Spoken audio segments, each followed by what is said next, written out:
L'été 1990, en Italie, c'était une Coupe du Monde pleine de calculs pragmatiques, où l'équipe brésilienne, toujours connue pour son style de jeu offensif fougueux, le Joga Bonito, présentait un visage étrangement nouveau sous la direction de l'entraîneur Sebastião Lazzaroni. En 1990, la sélection a enflammé les supporters, mais a aussi suscité une vive controverse avec son style défensif solide et son système en 3-5-2 d'inspiration européenne.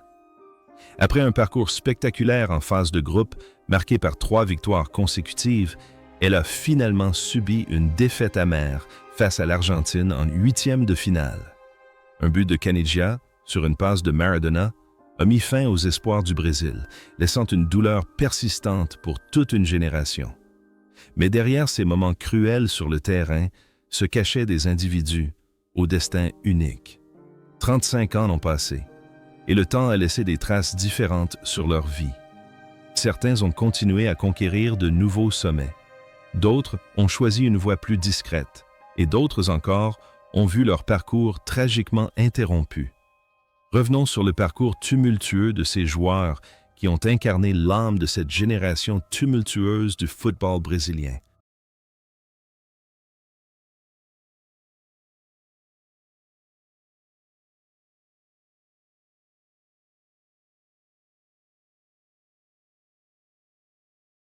Branco était l'âme du flanc gauche, un latéral doté d'un talent offensif redoutable. À 26 ans, avec son physique imposant et son esprit combatif de guerrier, il a disputé l'intégralité des 360 minutes d'Italia 90.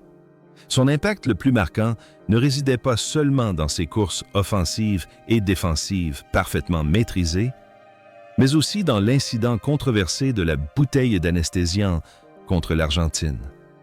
Un mystère que Maradona n'a élucidé que bien des années plus tard. La performance de Branco à 26 ans a démontré une résilience et un caractère exceptionnels, malgré une fin amère. Après le tournoi de 1990, la carrière de Branco ne s'est pas essoufflée. Au contraire, il a pris une douce revanche lors de la Coupe du Monde 1994 grâce à un superbe coup franc contre les Pays-Bas, offrant directement la victoire au Brésil. Il a joué pour plusieurs clubs prestigieux tels que le Genoa, Porto et Middlesbrough, s'imposant comme un défenseur doté d'un pied gauche redoutable. La vie personnelle de Branco a également été marquée par des hauts et des bas. Il a dû faire face à de graves problèmes de santé, notamment sa lutte contre la COVID-19 en 2021. Avec la même force de caractère qu'un guerrier sur le terrain, il a surmonté la maladie pour continuer à œuvrer pour le football en tant que coordinateur des équipes de jeunes brésiliennes. En dehors des terrains, Branco est une personne douce, bien différente de l'attitude féroce qu'il affiche lorsqu'il tire un coup franc. Aujourd'hui, à 61 ans, Branco vit une vie paisible avec sa famille, continuant d'inspirer la prochaine génération d'arrière gauche grâce à son histoire de résilience face à l'adversité.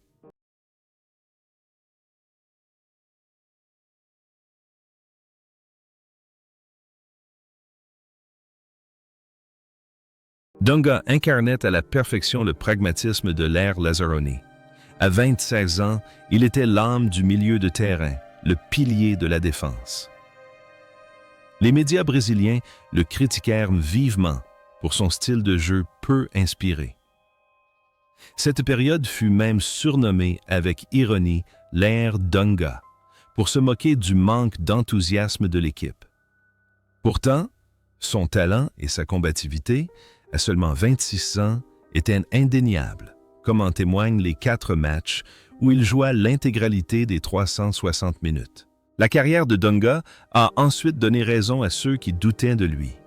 Il est devenu un capitaine légendaire, remportant la Coupe du Monde 1994 et menant le Brésil en finale en 1998. Dunga a non seulement connu un grand succès dans des clubs comme la Fiorentina et Stuttgart, mais a également dirigé la sélection à 2 reprises. Sa vie privée reflétait sa personnalité sur le terrain, discipliné, direct et parfois dur avec les médias. Cependant, derrière cette façade froide se cachait un cœur généreux, engagé dans de nombreuses actions caritatives discrètes dans sa ville natale du Rio Grande do Sul. Il est remarquable de voir comment l'image d'un homme ostracisé en 1990 s'est muée en celle du sauveur de sa nation 4 ans plus tard. Aujourd'hui, à 62 ans, Dunga, bien que retraité du coaching, demeure une figure influente, consacrant son temps à sa famille et à ses entreprises agricoles, menant une vie pleine de force et n'hésitant jamais à affronter l'opinion publique.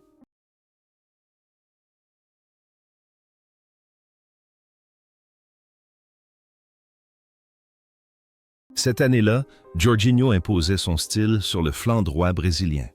À 25 ans, il incarnait un latéral moderne, doté d'une précision d'architecte dans ses centres.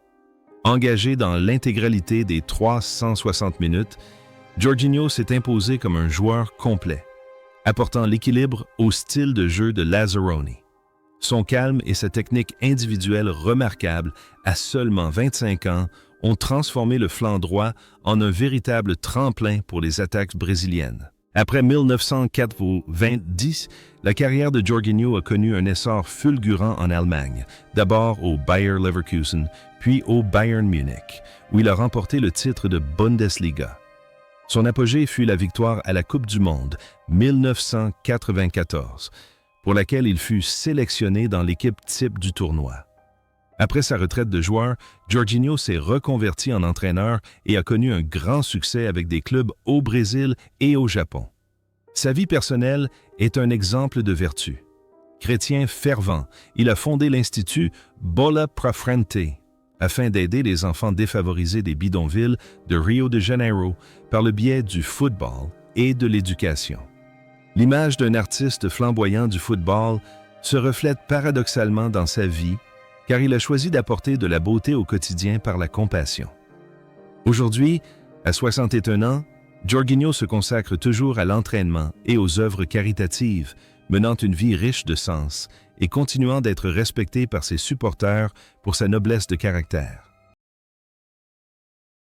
Cláudio Taffarel était le dernier rempart, portant sur ses épaules les espoirs de toute une nation. À 24 ans, doté de réflexes fulgurants et d'un mental d'acier, Taffarel a disputé l'intégralité des 360 minutes, n'encaissant que 2 buts durant tout le tournoi. Sa présence dans les cages cette année-là était synonyme de sérénité. La performance de Taffarel à 24 ans témoignait d'une maturité exceptionnelle, annonçant une future légende. Après son été en Italie, la carrière de Taffarel a été marquée par une série de succès européens avec Parme et Galatasaray, où il a remporté la Coupe UEFA. Mais on se souvient surtout de lui pour ses arrêts miraculeux sur penalty qui ont permis au Brésil de remporter la Coupe du Monde 1994 et d'atteindre la finale de 1998. Après sa retraite de gardien, Taffarel est devenu un entraîneur de gardiens de renom, travaillant avec Galatasaray, Liverpool et l'équipe nationale brésilienne.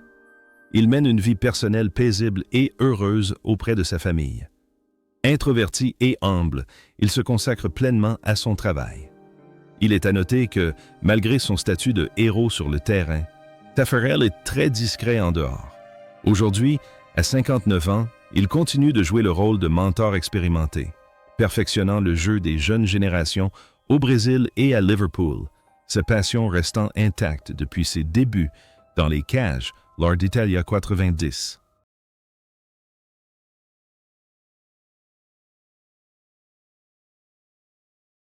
Ricardo Gomes est le capitaine et défenseur central, un rock et le maître à jouer de la défense.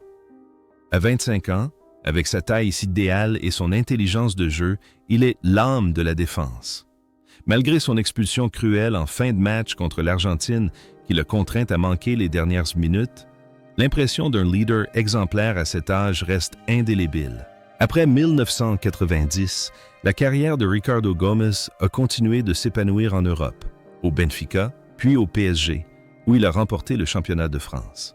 Cependant, une blessure juste avant la Coupe du Monde, 1994, l'a privé de la possibilité de soulever le trophée, un coup dur pour sa carrière. Il s'est alors reconverti en entraîneur, avec un succès retentissant, mais l'événement le plus marquant de sa vie est survenu en 2011 lorsqu'il a été victime d'un AVC sur le banc de touche. Son combat pour la survie et sa reconquête de l'usage de ses jambes constituent une histoire de résilience inspirante. L'image du guerrier intraitable semble s'être incarnée dans sa vie, l'aidant à vaincre la mort. En dehors des terrains, Ricardo Gomes est un homme intellectuel, calme et d'une force de caractère exceptionnelle. Aujourd'hui, à 60 ans, bien qu'il ne puisse plus entraîner directement en raison de problèmes de santé, il continue d'exercer comme conseiller auprès de grands clubs de football, mène une vie digne et demeure un symbole de la ténacité du peuple brésilien.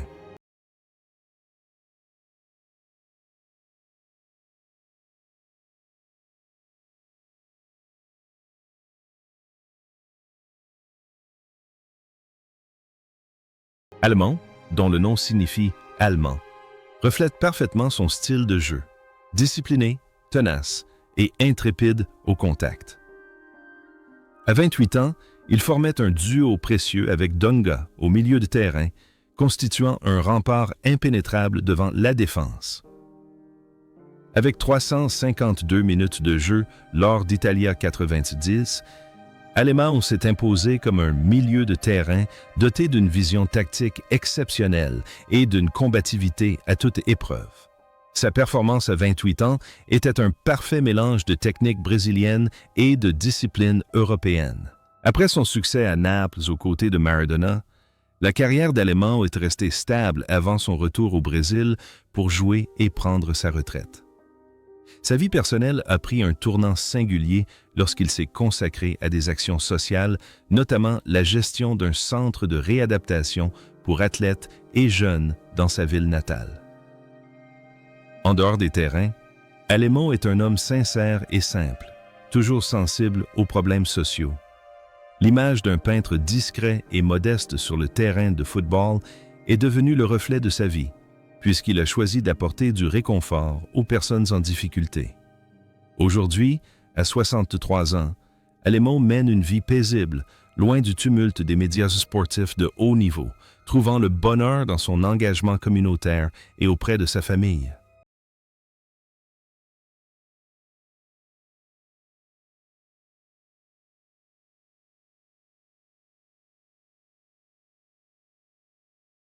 Careca est un attaquant redoutable, le principal atout offensif de l'équipe.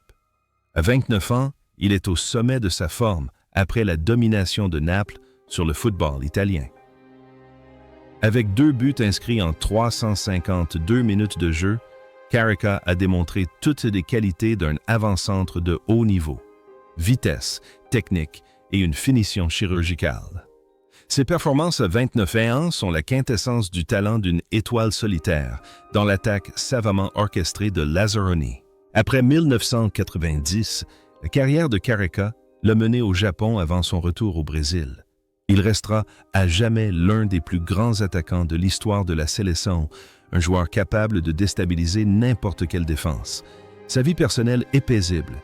Il est actif dans le monde des affaires sportives et ambassadeur du football.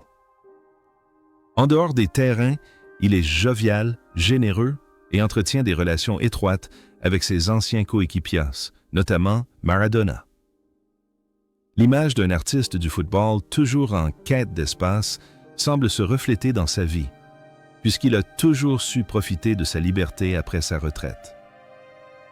Aujourd'hui, à 64 ans, Careca coule des jours heureux en famille et participe occasionnellement à des matchs amicaux pour rappeler au monde une époque où les attaquants jouaient avec une âme d'artiste.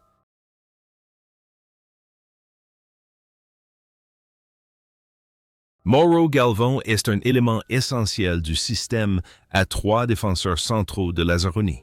À 28 ans, il joue comme un architecte, utilisant sa vision tactique pour neutraliser les attaques plutôt que de s'appuyer sur sa force brute.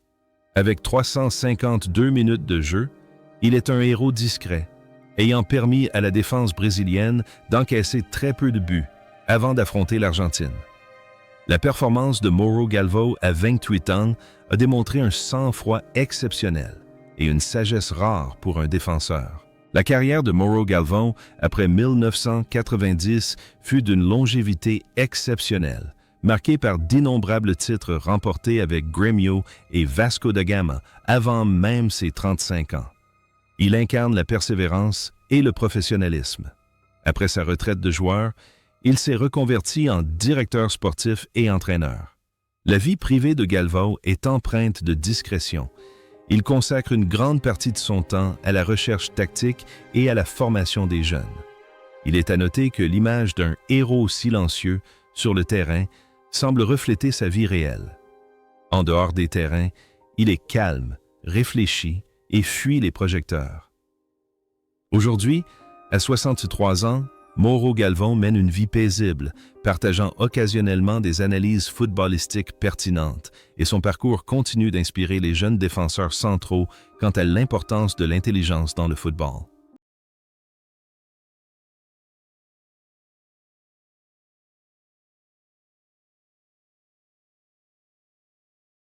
Valdo Filho était un joueur d'une rare élégance. À 26 ans, grâce à sa vivacité et à sa vision tactique magistrale, il était l'âme du milieu de terrain, assurant la liaison entre ce dernier et l'attaque. En 346 minutes de jeu, Valdo a marqué les esprits par son style raffiné, insufflant à la sélection cette année-là une touche de « joga bonito ».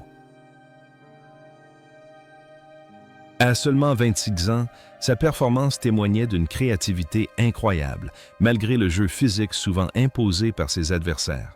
La carrière de Valdo s'est ensuite épanouie en Europe, au Benfica puis au PSG, où il était vénéré par les supporters comme un maître de la passe. Il a joué professionnellement jusqu'à l'âge de 40 ans, un exploit remarquable.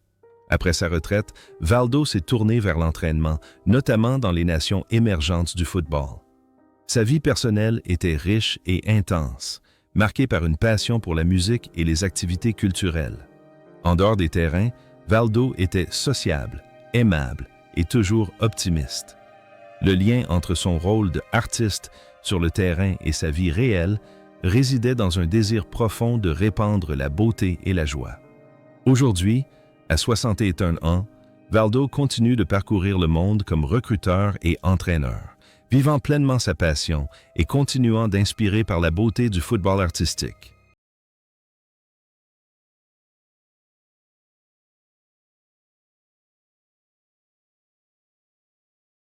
Müller était le partenaire idéal de Carrica en attaque, un attaquant doté d'une vitesse et d'un sens du placement exceptionnel. À 24 ans, il a inscrit 2 buts précieux en 296 minutes de jeu, contribuant à la qualification du Brésil pour la phase finale. Ses performances à cet âge témoignaient d'un instinct de buteur redoutable, même s'il n'était pas toujours titulaire indiscutable dans le système de Lazzaroni. La carrière de Müller a atteint son apogée après 1990, année où il a remporté 2 coupes intercontinentales avec São Paulo, en battant l'AC Milan et Barcelone. Il est l'un des joueurs les plus titrés de l'histoire du football brésilien. Cependant, sa vie après la retraite a été marquée par l'adversité. Il a frôlé la faillite, perdant tous ses biens suite à des échecs commerciaux et à une vie dissolue. Au plus profond de son désespoir, il a trouvé la foi et est devenu pasteur et commentateur sportif. La vie de Müller témoigne de sa capacité à renaître de ses cendres après une chute. Aujourd'hui, à 59 ans, il mène une vie paisible auprès de sa famille et de son Église, et son parcours continue d'inspirer par sa détermination à se reconstruire. Carlos Moser incarne la force et la détermination. À 29 ans, le défenseur central marseillais a disputé 104 minutes avant d'être remplacé suite à un changement tactique. Moser est réputé pour son jeu agressif, son excellent jeu de tête et son abnégation. Sa performance à cet âge a démontré la solidité d'un défenseur ayant participé à de nombreuses compétitions européennes. Après 1990, Moser a poursuivi sa brillante carrière à Benfica et à Marseille avant de prendre sa retraite. Il s'est ensuite reconverti en entraîneur et a connu un certain succès au Portugal et au Brésil. Très discret sur sa vie privée, Moser est un homme intègre qui place toujours sa famille au premier plan. En dehors des terrains, il est sérieux, doté d'un sens tactique aigu et d'un grand professionnalisme. Le lien entre son rôle de guerrier sur le terrain et sa vie personnelle réside dans une détermination et une intégrité sans faille. Aujourd'hui, à 64 ans, Carlos Moser mène une vie paisible, intervient occasionnellement comme consultant footballistique, et son parcours reste un exemple de force et de loyauté pour les jeunes défenseurs centraux.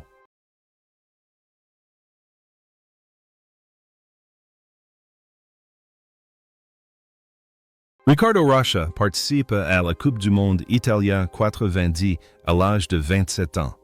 Défenseur central tenace aux excellentes qualités défensives, il ne joua que 189 minutes. Mais son professionnalisme et sa disponibilité furent toujours très appréciés. Ricardo Rocha était le genre de défenseur qui jouait avec intelligence et cœur, plaçant toujours l'intérêt de l'équipe au premier plan. Après le tournoi, sa carrière a pris son envol en Espagne, au Real Madrid, avant qu'il ne devienne un joueur clé de la victoire du Brésil à la Coupe du monde de 1994. Après sa retraite de joueur, il s'est reconverti en commentateur sportif et entraîneur de renom. La vie personnelle de Ricardo Rocha est particulièrement dynamique. Jovial et sociable, il est toujours au centre de l'attention lors des réunions d'anciens joueurs. En dehors des terrains, c'est un homme généreux, toujours prêt à aider les jeunes générations. Il semble que l'image d'un protecteur discret sur le terrain se reflète positivement dans sa vie privée. Aujourd'hui, à 62 ans, Ricardo Rocha mène une vie brillante et épanouie dans le monde des médias et conserve sa passion pour le football, inspirant la jeune génération par son optimisme et sa persévérance.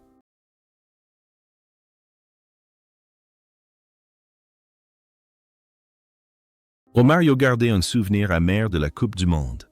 1990, où une grave blessure contractée juste avant le début du tournoi l'avait contraint à ne disputer que 64 minutes de jeu. À 24 ans, Obacinho, le petit, était déjà un buteur renommé au PSV. Même s'il n'a pas réussi à briller en Italie, son attitude arrogante et son instinct inné de buteur ont continué de fasciner des millions de supporters.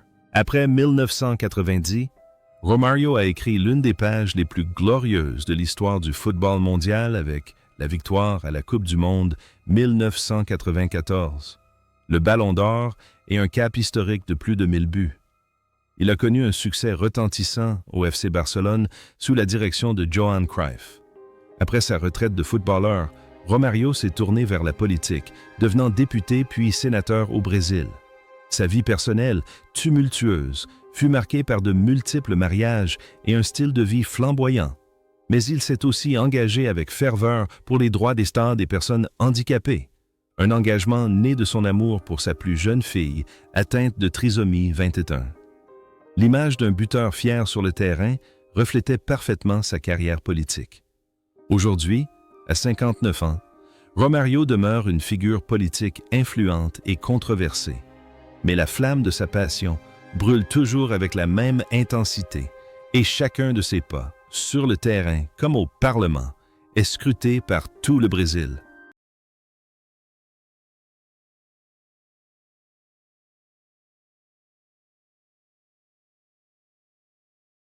Silas était un milieu de terrain flamboyant, doté de la technique individuelle exquise caractéristique du football brésilien.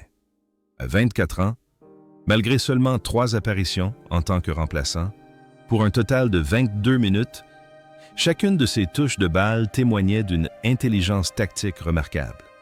Grâce à sa créativité dans la distribution du jeu, Silas était alors considéré comme une doublure de qualité au poste de meneur de jeu. Après 1990, la carrière de Silas l'a mené aux 4 coins du monde, du Portugal à l'Italie, en passant par le Japon, où son style de jeu élégant a toujours été très apprécié. Une fois sa retraite sportive terminée, il s'est tourné vers l'entraînement, dirigeant plusieurs clubs au Brésil et au Moyen-Orient. La vie personnelle de Silas est profondément liée à sa foi. Il fut l'un des pionniers du mouvement des athlètes de Dieu, Atletas de Cristo. En dehors des terrains, il est humble, bienveillant et s'efforce constamment de concilier la gloire du jeu et sa vie spirituelle. L'image d'un bâtisseur discret sur le terrain semble refléter subtilement sa vie réelle. Aujourd'hui, à 59 ans, Silas continue de travailler avec dévouement comme entraîneur, menant une vie paisible auprès de sa famille et de son Église, et inspirant toujours les jeunes joueurs par sa persévérance et sa philosophie humaniste.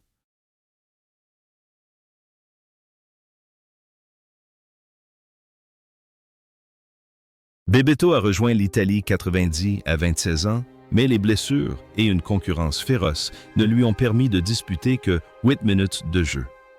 Pourtant, à cet âge-là, son talent sous le maillot de Vasco da Gama était déjà reconnu dans le monde entier. Bebeto possédait un style de jeu raffiné, une grande vitesse et une finition exceptionnelle des 2 pieds. La carrière de Bebeto a ensuite explosé au Deportivo La Coruña, où il est devenu une légende. Son apogée fut la victoire à la Coupe du monde de 1994, marquée par sa célébration iconique du « bébé dans les bras », entré dans l'histoire. Après sa retraite du football, Bebeto s'est également lancé en politique, siégeant à plusieurs reprises comme député de l'État de Rio de Janeiro. Sa vie personnelle est épanouie, entouré d'une famille heureuse. Son fils est également devenu footballeur professionnel. En dehors des terrains, c'est une personne douce et affable, très impliquée dans la vie sociale. Le lien entre son rôle de héros charismatique sur le terrain et sa vie politique réside dans sa sincérité et son désir de servir la communauté. Aujourd'hui, à 61 ans, Bebeto continue d'incarner l'homme politique expérimenté, menant une vie brillante et continuant d'inspirer la jeune génération par sa compassion.